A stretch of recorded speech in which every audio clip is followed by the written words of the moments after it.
Now in this tutorial you can learn how we can create a piping system using PipeFlow Expert. So we can design a water supply system using this PipeFlow Expert. So first of all, we can place a water reservoir. So for you simply click on this tank and place this here.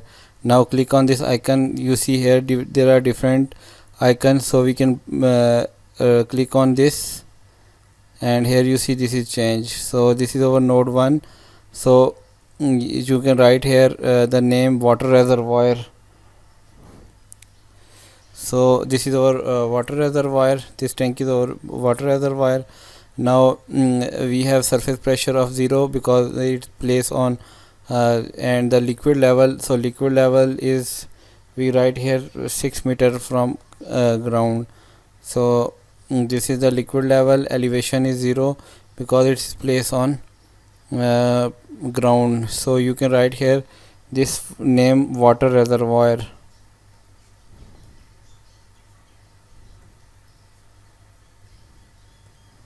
So after that this is placed by mistake. You can delete this. Yes. So this is our water reservoir. Now after that we can place tank. So this tank is placed on here.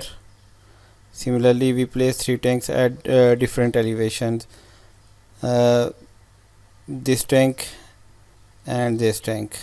So from this water reservoir we supply water to all these tanks. So this tank is placed, so we write here liquid level of this tank is 2 meter, and this is placed at the elevation of 890 meter from ground.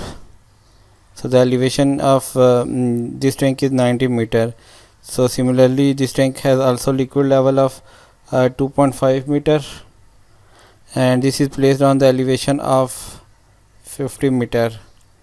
So this is our third tank, and this is also placed on the elevation liquid level. The height of liquid is 3 meter, and similarly this is placed at this is also placed on 30 meter from the ground.